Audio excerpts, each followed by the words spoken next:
Naglalaro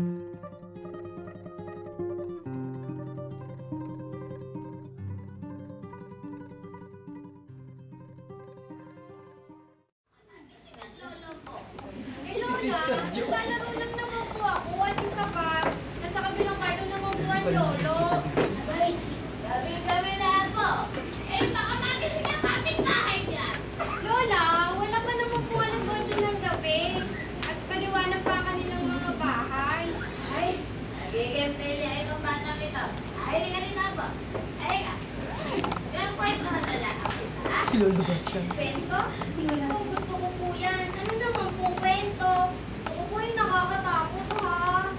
Okay ako. Mayroon na nakakatakot, ha? Kilala mo ba si Rizal? Si Rizal? Di po. Abay, hindi mo ba kilala ang pambansang bayanin natin, ha? Abay, alam mo kung nakatulad kayo? Ano siya? Eh, tanda ka. Ay, Si Sister Jim. Aliw na. Dito po ako.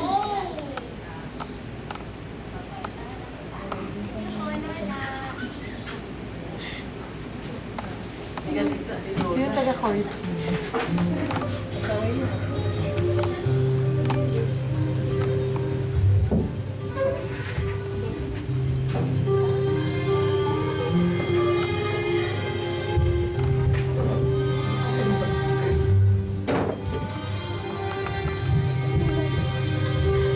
Sa Calamba, Laguna, noong ika-19 ng Hunyo, taong 1861, isinilang ang ikapitong anak ni na Francisco Mercado Rizal at Eudora Alonso y Quintos.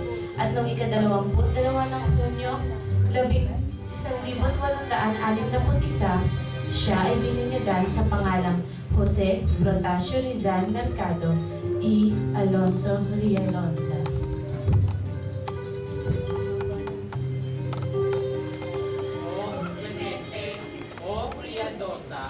O Dulce Virgen María, ruega por nosotros, Santa Madre de Dios, para que seamos dignos de las promesas de Cristo. Amén. Muy bien, Pepe. Muy bien. Tignan mo ang gamo-gamong iyan. Minsan daw, may isang batang gamo-gamo na nahilig sa liwanag ng apoy. Na kahit anong saway sa kanya ng kanyang ina, ay lapit pa rin siya ng lapit. Bakit patuloy pa rin siya sa paglipad sa palibot ng apoy? Kapag napalapit pa siya rito, ay tiyak na masusunog siya at mamamatay. Gustong-gusto niya ang liwanag ng apoy. Kaya, sinuway niya ang biling ng kanyang ina. Lumipad siya ng lumipad paikot sa apoy, palapit siya ng palapit hanggang sa nagliyab ang kanyang pangkang at tuluyang nabuwis ang kanyang buwan. Pepe, naiintindihan mo ba ang ibig sabihin ng kwento ng gamo mo? Dapat ay lumayo siya sa apoy nang hindi nabuwis ang buwan.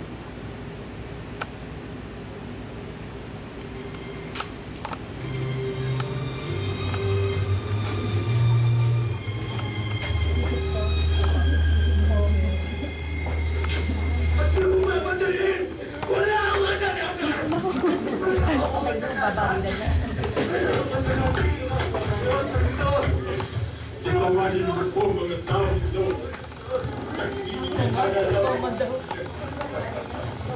Nasaksihan ng kapatid ni Jose Rizal na si Pasiano ang pagpatay sa tatlong paring martir. Si Pasiano ang nagmulat kay Rizal sa lahat ng katiwaliang nagaganap.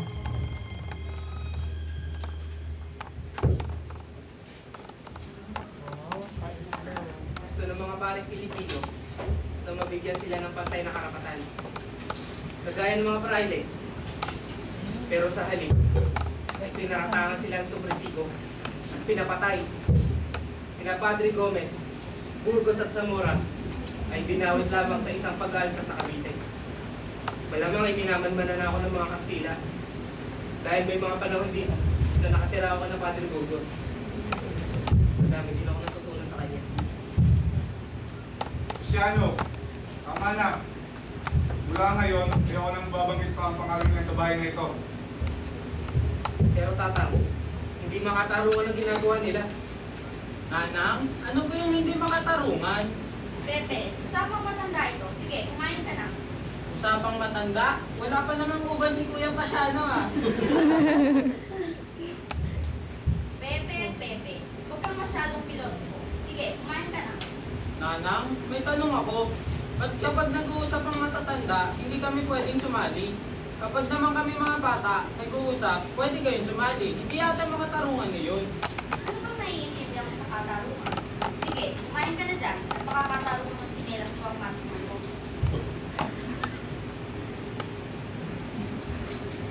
Bilang ang kanyang ina ang kanyang unang guro, siya ang nakadiskubre na si Pepe ay mahusay sa talento ng paggawa ng tula.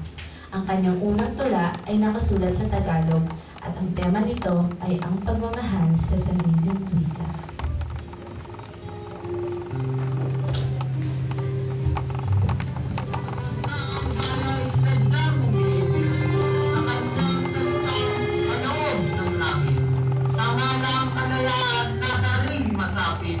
Katulad ng ibon nasa aking papawid.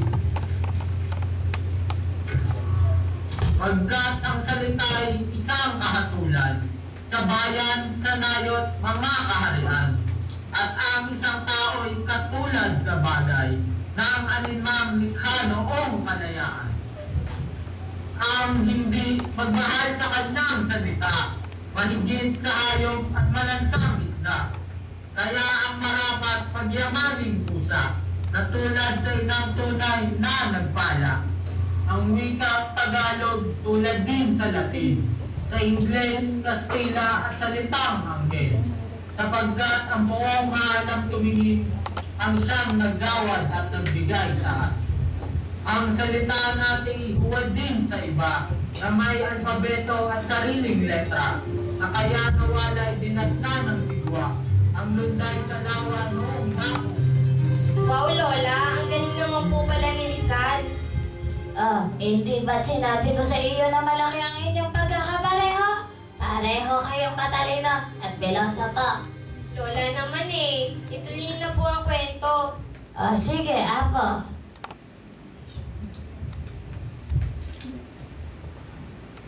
Habang tumatanda si Pepe, ang kanyang mga magulang ay naghanap ng ibang magtuturo sa kanya. Ang una ay si Maestro Celestino na sinundan naman ni Maestro Lucas Padua.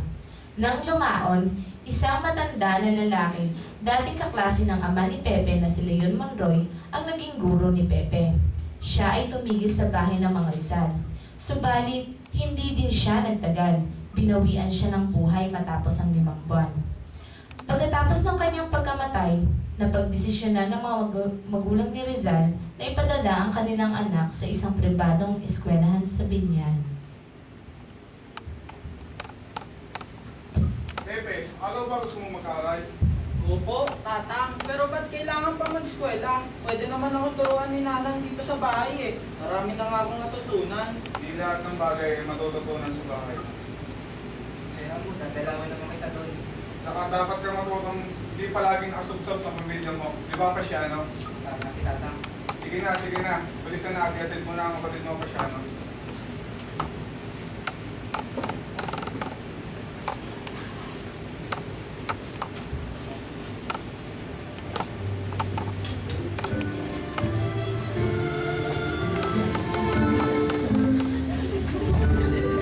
Bakit ba kailangan pang lumayo ng bahay, Lola? Wala bang eskwelahan noon? Ay, meron naman ako. Ngunit kakaunti lamang ito at malalayo. Eh kayo po, saan po kayo tumira nung nag-aaral kayo? Abay, pilyang bata ito. Hindi pa naman ako ganoong katanda. Marami na ding eskwelahan ng panahon ko, Apo. We, sige na nga, Lola, ituloy niyo na po ang kwento. Noong sumunod na araw, dinala ni Pasiano si Pepe sa eskwelahan. Ito ay ang bahay ng maestro na isang kubo di kalayuan mula sa bahay ng tiya ni Pepe. Pepe, may alam ka bang salitang Kastila? Un poco, senyor. Sa wika Latin. Un poco, senyor. Tonto! Ikaw ang un poco dahil napakalit mo! Kaya siguro walang laman yung utak mo kundi un poco. Akala kamay mo. Bakit po? para malaman mo na matagal mo na dapat alam. At ngayon, sisiguraduhin kong malilimutan mo na ang poko.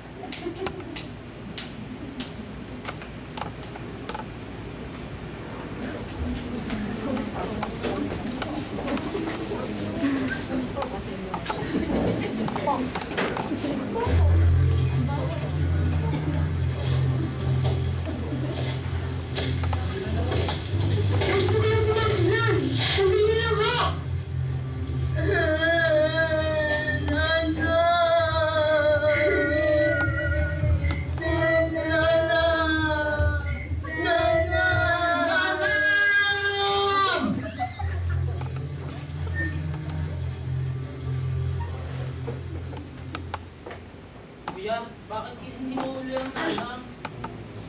Pinagbintangan ng nanang na nilason niya ang hibag niya. Pero walang katotohanan. Ang nais niya lamang ay makatulong. Pero siya pang lumabas na masama. Mula ngayon, hindi mo na maaaring gamitin ang apelyido Mercado. Mapanganib para sa iyo. Baka madamay ka sa pag-iigat ng ginagawa ng mga demonyo na kasaya. Bakit, kuya? Dahil may mga panahon na naging malapit ako, pinapadil ang puntos. Pati pagtaginitarang, nataasan ng buwis, ay binigyan nila ng masamang kahulugan. Kaya ikaw, huwag mo ipapahiya ang ating pamilya. Mag-aral ka mabuti. Opo, kuya. Pero ano na palang pangalan gagamitin ko simula ngayon? Rizal, Gaano po katagal nakulong ang nanay ni Rizal, Lola? Abay, Apo, napakatagal. 2 taon, Apo. Talaga po? Ang sama po pala ng mga Espanyol. Ano na po ba ang tunay na pangalan ni Rizal?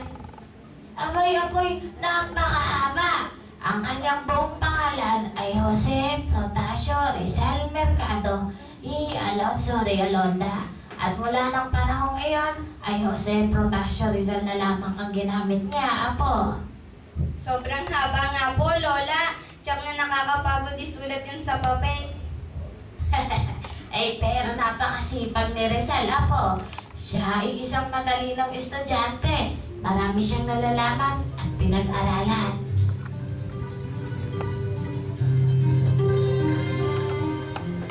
Kumpenyalismo, pagkakapatirado. Yan ang prinsipyo mag-ugnay sa atin lahat. Hindi kaya maging sanhi ng mga gulo itong ating gagawin? Bakit? Iisipin na nga kasi nila na kinakalaban natin sila. Oo nga naman. Sandali. Tahimik ang ating pamamaraan. Tama si Rizal. Magsisimula tayo sa ating mga sarili sa pamamagitan ng pagdadamayan.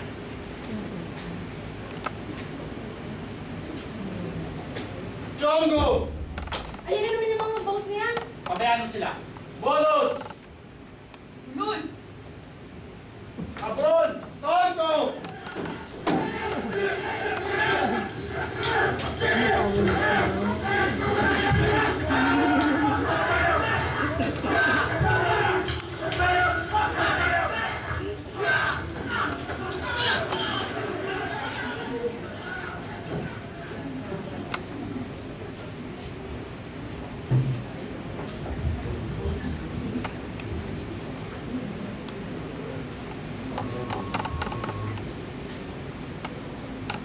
ito ang ating magiging lihim na kasunduan.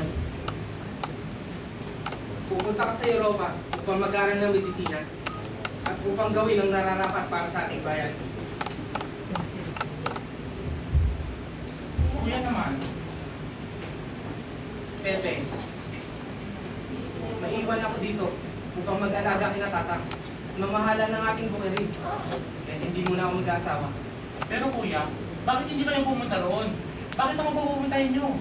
Dahil ikaw ang higit na makikinabang sa pagpunta mo sa Europa. Doon ay matututo ka.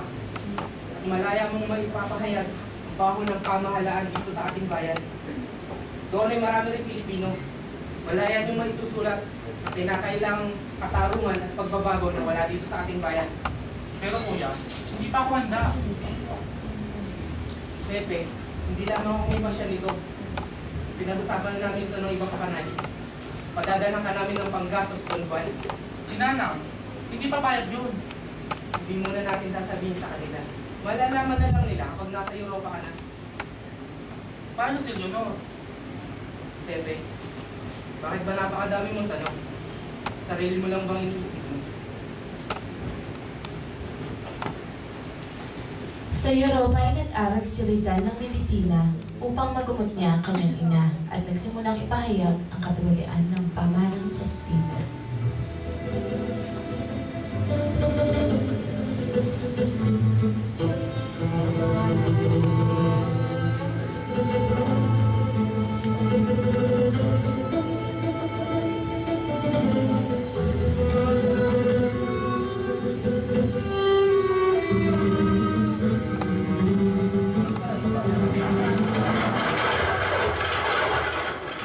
Sagasaan siya.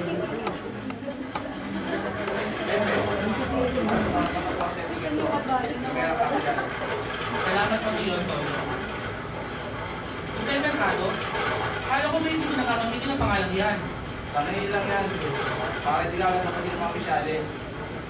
Makapigilan ka nila. Pero pagdating mo sa Europa, pwede na lang gamitin ang opisyalis. Pepe, Imagine. kung mo yung bibiguin, marami kami pumasa sa mga gawa mo doon. Sobrang napakapi ng ating bayan. Sisikapin ko po. Sa Europa ay nag-aral si Rizal ng medisina upang magumot niya ang kanyang ina at nagsimulang ipahayag ang katiwalian ng pamahalaang Kastila.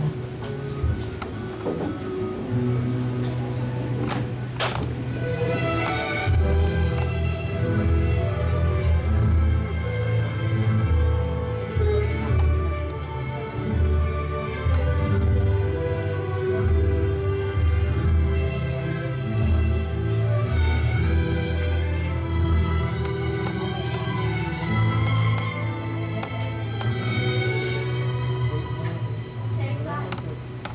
Vino. Salamat. Hindi ako mino. Bakit dito? Kung gusto niyong tawagin yung kawa mga pare, magagawa ninyo. Kung gusto niyong tawagin babang gobyerno, papalagpakan pa kayo sa inyong katapangan. Kunti lang naman ang hinihiling natin sa Espanya. Ang kalayaan sa pamamahayag at tatatuhin tayo ng katulad ng mga Kastila. Teka.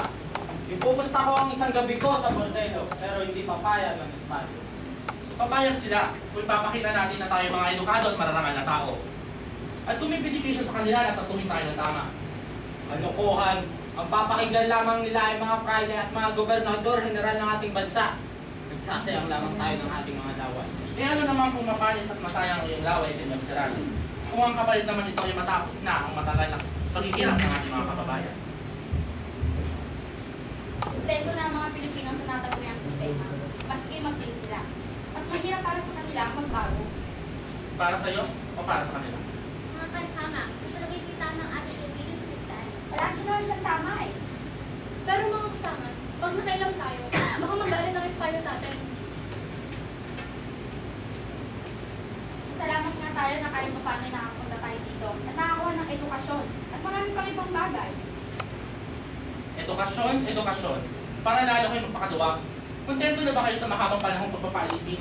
Hanggang hindi natin ginagalang ating mga sarili, kailan may hindi tayo gagalang ng ibang lahi.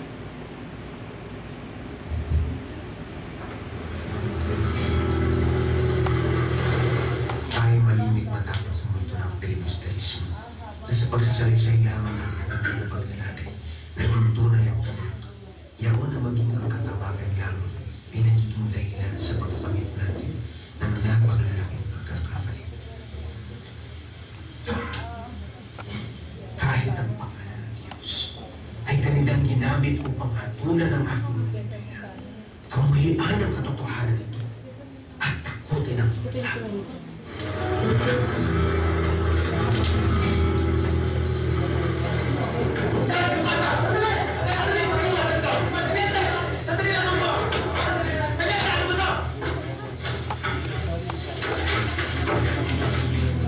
Sabihin na natin ito, Tiniente. Ano sa tante? Iyan ka na todo! Ang kasalanan namin? Walang kayo na illegal! Ipulay ko sa Diyos na yung mo! Kailan naging illegal naman? O sa pantat ng magkakaibigan? At ano ba sa mga sa librong yan? Gusto mo basahin mo? Na makita ang sarili mo sa titlong yan. Pagkatapos mo sa akin, ipahiram mo sa mga kalayan mo nang malaman nyo ang katotohanan ang ginagawa ng gobyerno dito sa bayan namin! Magkukumpis kayo nyo at masusunod na lahat ng aral na yan! Subalit patutuhan ang sinasabi ng aklat na yan ng pamulat sa puso at isip ng lahat ng kabasa niya. Hindi nyo mananakaw kayo kailan. Diba? Hindi! Ano po man libro yun, Lola? Iyon ay ang Noli Me Tangere at El Filibusterismo, Apo. Iyan ay isinulat ni Rizal na naglalaman ng mga katiwalian ng sistema ng Kastila sa Pilipinas noong araw, Apo. Yun din ang nagmulat sa mga Pilipino upang makita ang katiwaliang iyon at doon na nagsimula ang pagiging magsik ng mga Pilipino, Apo. Ganun po ba? May libro pa din po ba ganun sa ngayon? Abay, Apo. Marami, madami. Gusto ko pong mabasa yon balang araw. Sige po, ituloy mo na po ang kwento, Lola.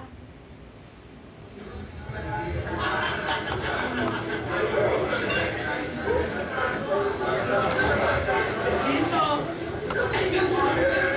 Silensyo! Silensyo! Para mo tayo nagsasabungan yan eh. Ang sinasabi ko dito, panahon na para maghalal ng bagong Pangulo. Oo nga naman. Matagal na tayo nakakampanya para sa Pilipinas. Taon-taon, ay nalaki ang ating organisasyon. Kung di pa tayo para wala magbubuklod, wala tayong marating. Wala naman tayo marating. Bagsak na naman tayo. Di ba mga kasama? Bago tayo maghalal ng bagong Pangulo, ay dapat muna natin linawin ang kanyang kapangyarihan. Naisip ko lamang ang kahalagahan ng solidaridad sa ating ng bayan. Kung ipapahintulot ng ating kagalang-galang na patnugot, ang siyang mahahalal na Pangulo ang may pinakahuling pa siya sa lahat ng latawin, ilalabas ito. Sa gayong paraan ay makasiguro tayo sa kaisahan ng kilos. Pinalulungkot ko sa inyong Rizal, pero bagamat naglilingkod ng periodiko para sa kapakanan ng bawat Pilipino, ay dapat pa rin itong isipin na ito ay isang pampribal ng imprenta. Napaka-estupido ko naman siguro kung papayag ako dyan. Ang mahalaga ay maging bukas pa rin tayo para sa mga sulat na ipinaglalaban natin mga Pilipino. Del Pilar para sa Pangulo! Del Pilar para sa Pangulo! Humihingi ako ng dispensa. Makakala ko hindi pribado ko di pabansa ang ating kain na solidaridad.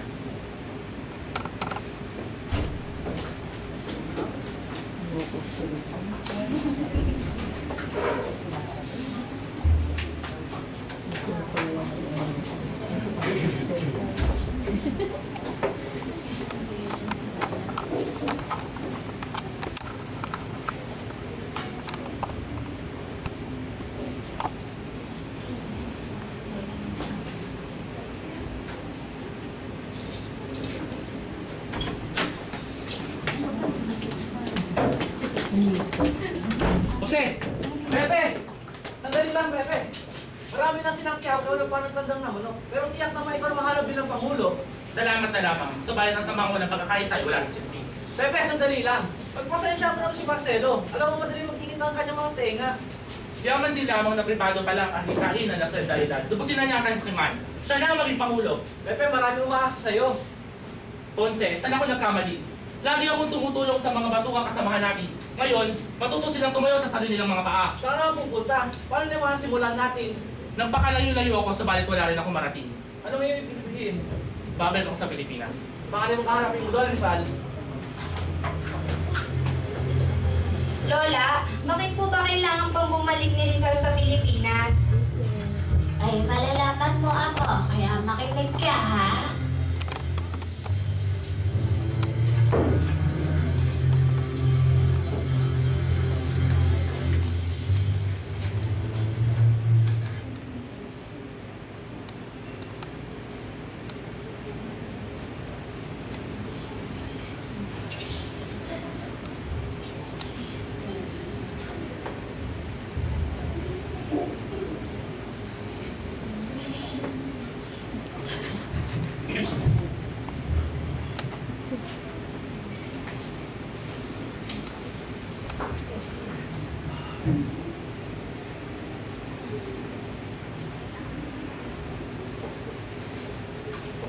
Nagbalik ako dito sa Pilipinas dahil narito akong makaaway mula sa ibang bansa. Nilalapit ko sa inyo ang kabuuan ng Laligang Pilipina. Ito ay isang samahang sa palagay ko'y pinakamabisang paraan para sa ating paglaya. Sa samahang ito, tayo hindi mga kasapi kundi magkakapatid. Magkakapatid na magdadamayan sa anumang kaharasan at walang katarungan. At higit sa lahat, ang handikain natin ay palakasin ang edukasyon, komersyo at agrikultura. Kailangan yan. Ito ang una at pinakamabisang paraan sa paglaya. Tama.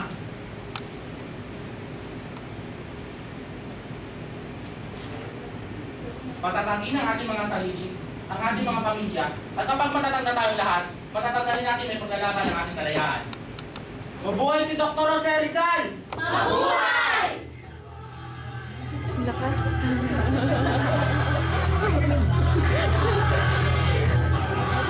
Ngunit ang Saligang Pilipina ay nanatiling pangarap. Itinuring na isang samahang kumakalaban sa Espanya. Nagtanim ng mga mapangwasak na pulyeto ang ilang ahente ng mga praile sa maleta ni Rizal. Dahil dito, kababalik pa lamang ni Rizal sa bansa, ay agad siyang pinatakip at pinatapon sa isang malayong lugar sa Dapitan. Sa Dapitan din niya nakilala si Josephine.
Mientras Rizal viva, no puede haber paz en las islas.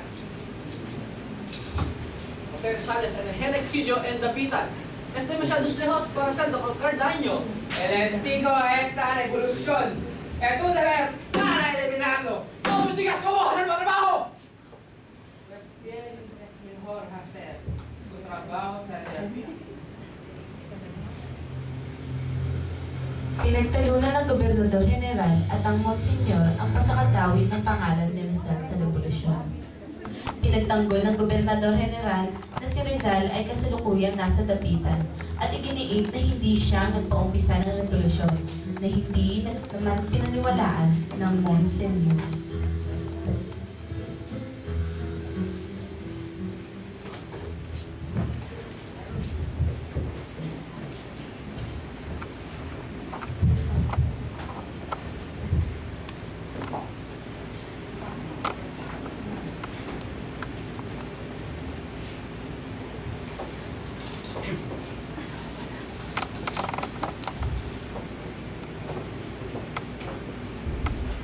El Dr. Rizal, disculpenme la gentil visita.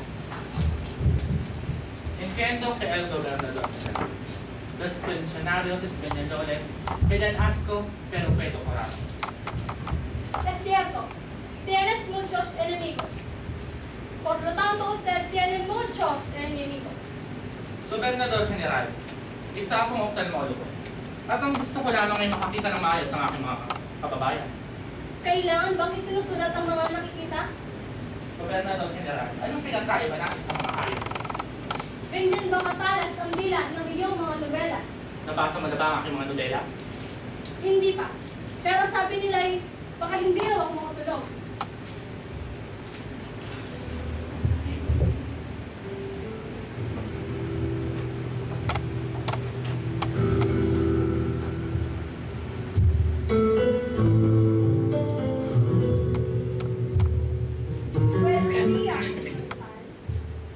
Buenos días, señor Gabriel. He traído un poco de vino, beberé. Pero yun ang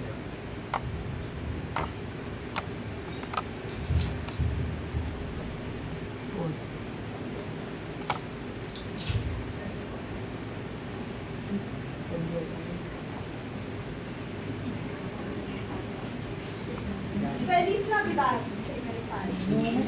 Joyeux Noel, for which may nakten. Buwan Natalen. Merry Christmas, Mr. Gabriel. Maligayang Pasko sa inyo, Rizal. Senyor Rizal, Sandali lang.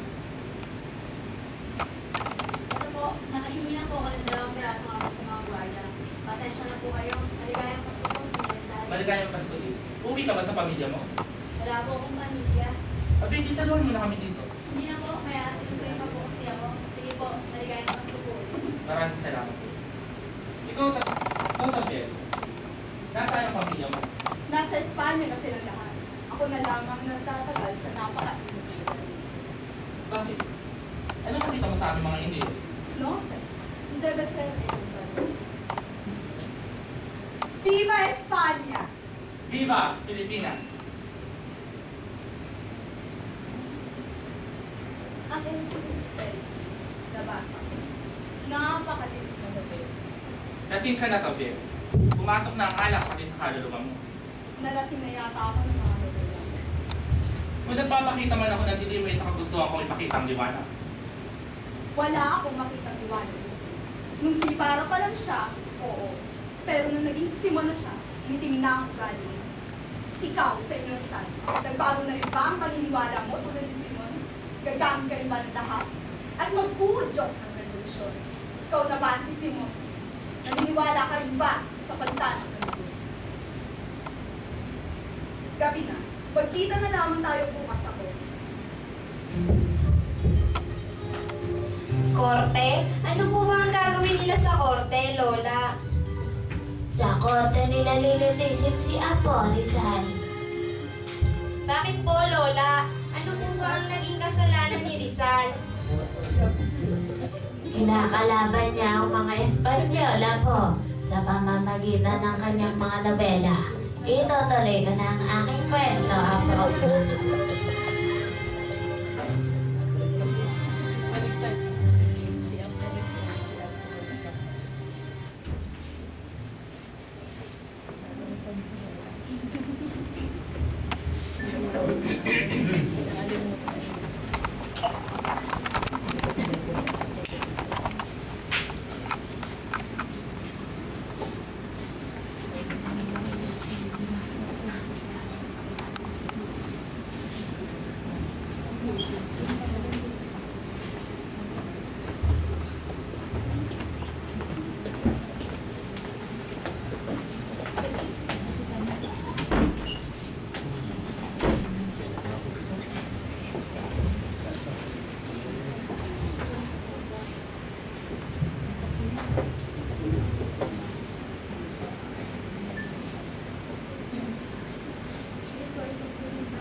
Doctor Jose Rizal Mercado, quien debe todo lo que es España, la que estaba en sus universidades, que estudió medicina es uno de los principales, sino la figura principal de este levantamiento.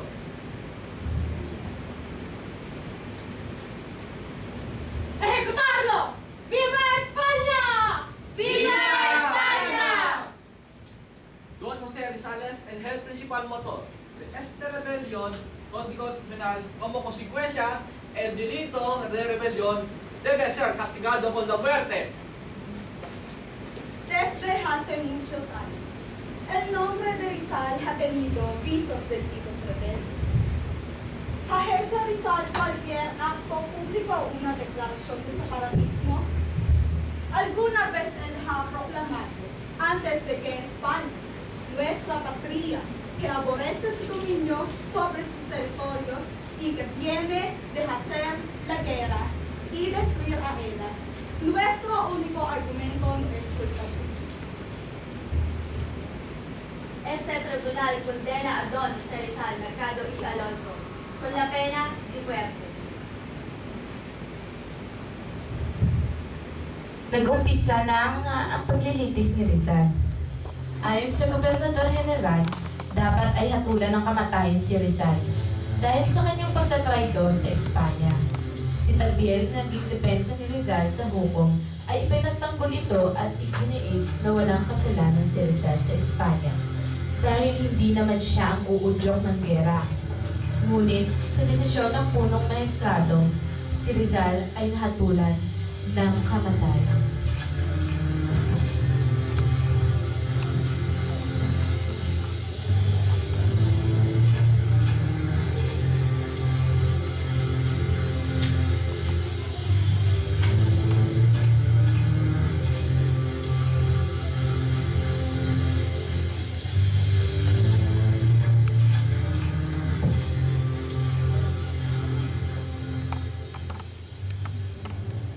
Sasalakay tayo sa lalong madaling panahon. Ililigtas natin si Dr. Jose Rizal. Mabuhay si Dr. Jose Rizal! Mabuhay! Magsitigil kayo. Mahigpit ang pagbabantay kay Pepe. Handa sila sa anumang balak na iligtas ang aking kapatid. Hindi kami natatakot sa kanila. Handa kami mamatay hanggang kamatayan! Hanggang kamatayan! Kung nasdili kayo, ako man gusto kong makaligtas ang aking kapatid. Pero natitiyak ako na hindi papayag si Pepe na dumanak ang dugo ng dahil sa kanya. Wala na tayong magagawa. Nasa Diyos na ang kanyang kapalaran.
Pagkamatay ko, hindi agad ang aking bangkay. At baka kung saan nila ako takot. Ibawin niyo sa lupa. Lagyan ng isang bato at isang krus.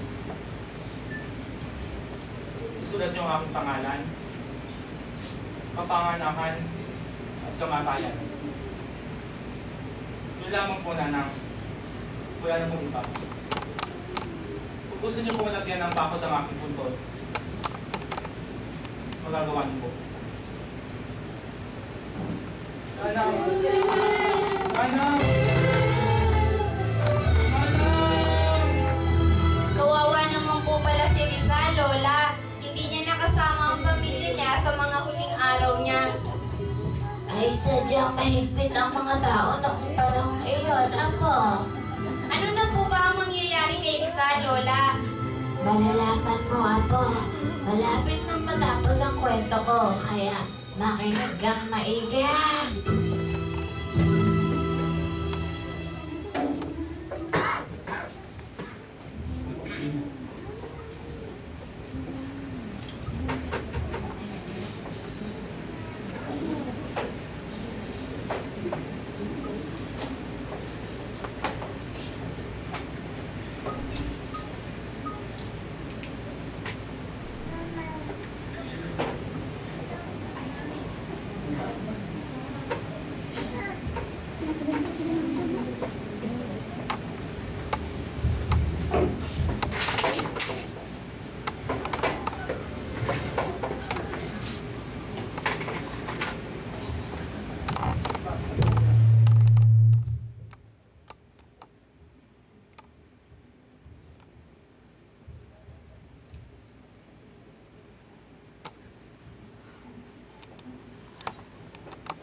vamos a mirarme a la cara del petición de fusilamiento. Imposible. Entonces, por lo menos, calma mi cabeza.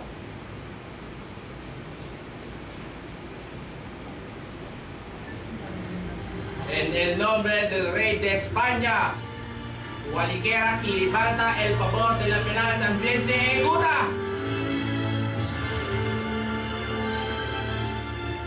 ¡Listo! ¡Cargar! ¡Objetivo! ¡Ya está hecho! ¡Fuego!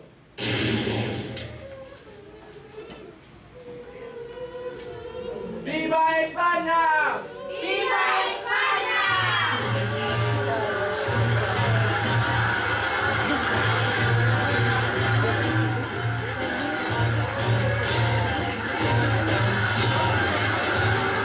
Ito ang natatapos ang aking kwento, Apo.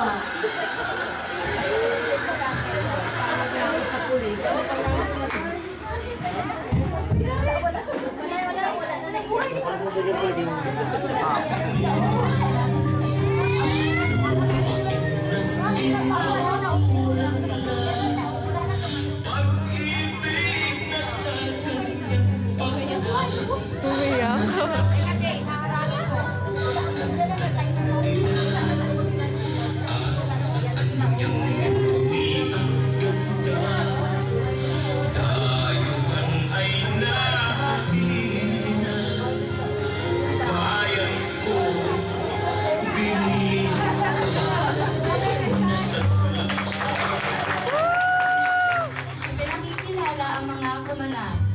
Faye de la Cruz bilang katiwala at punong maestrado.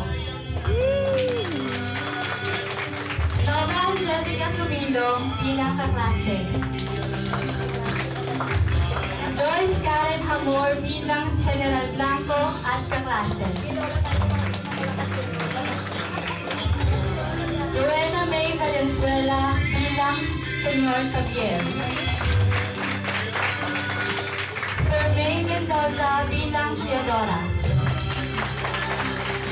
Kathleen Joy Bukalan bilang Del Pilar at Josephine Bracken.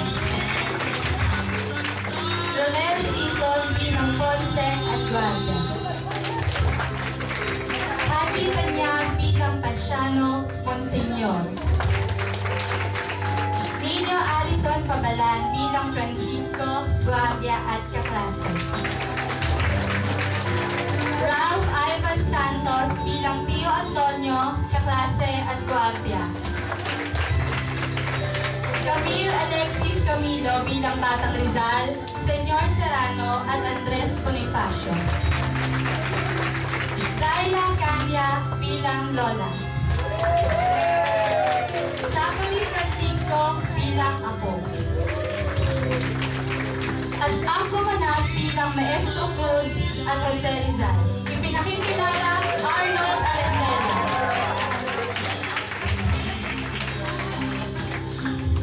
At ipinakikilala ang mga tao sa likod ng kortina. Dora Taman bilang tagapamahala ng tunog at musika. Kasama ang espesyal na partisipasyon ni Rona Milenis Pepito.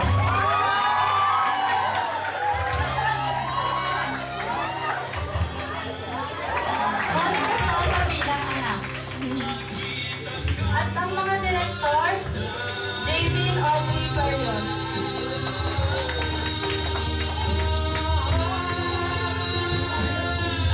Kami ay nagpapasalamat kay Rachel Angeli Tinampay at sa lahat po ng mga dumalo sa aming pagtatanghal.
Maganda.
Hi Gladys! Gagraduate ka na? Congratulations! Takpan mo ako dito. Wah! Bagyang ka! Na! Mabilis pa yung saan dyan. Bilis muna lang.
Kapasok na ka ng ano?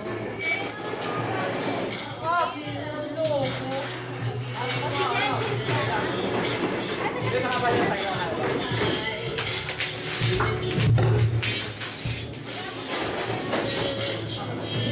Bye.